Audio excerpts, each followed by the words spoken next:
نبوت کے بعد مقام ہے صحابیت کا۔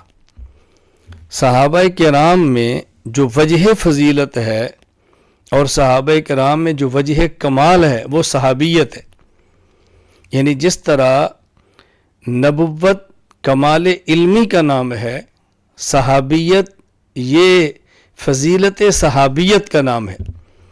یعنی اگر کسی شخص کو ایمان کی حالت میں نبی کی صحبت ملے اور ایمان پر خاتمہ ہو، یہی وجہ ہے جو کائنات کے تمام انسانوں سے انبیاء کے بعد فضیلت کی وجہ ہے، صحابیت۔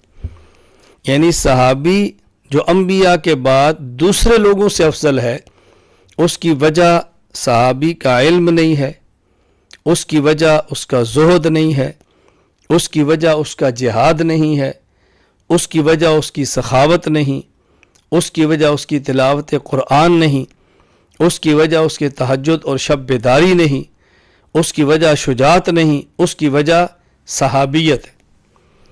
تو جس طرح نبوت کمال علمی ہے، تو انبیاء میں سے جس نبی کے پاس علم زیادہ اتنا ہی وہ نبی دوسرے انبیاء سے افضل۔ تو صحابہ کرام رضی اللہ عنہ مجمعین میں سے جس شخص کے پاس صحابیت جتنی زیادہ ہے، اتنا ہی وہ دوسرے صحابہ کرام سے افضل شمار ہوگا۔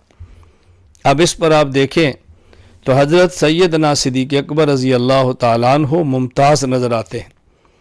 ابو بکر صدیق رضی اللہ تعالیٰ عنہ کو جو شرف صحابیت، جو طول صحبت نبوت ملی ہے، اس کی مثال 1,44,000 کم و بیش صحابہ کرام رضی اللہ عنہ مجمعین میں نہیں ہے۔ میں گزارش کرتا ہوں ایک وجہ سمجھیں،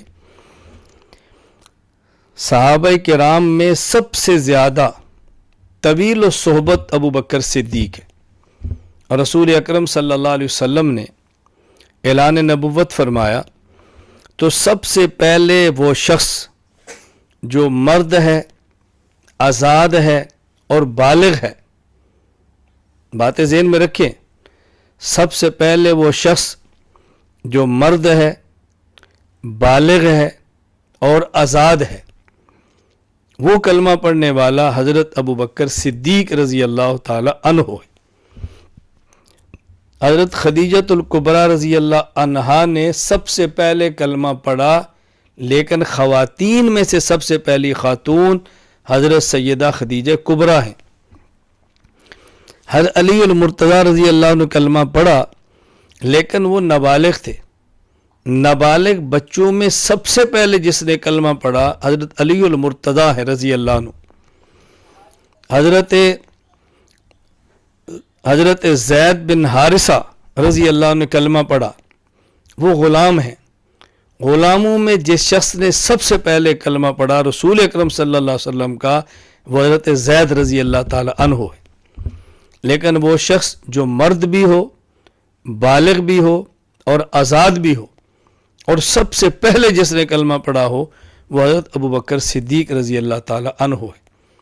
گویا رسول اکرم صلی اللہ علیہ وسلم کا جو ساتھ ہے، نبوت کی جو صحبت ہے، وہ سب سے زیادہ حضرت ابو بکر صدیق رضی اللہ تعالی عنہ کو ملی ہے۔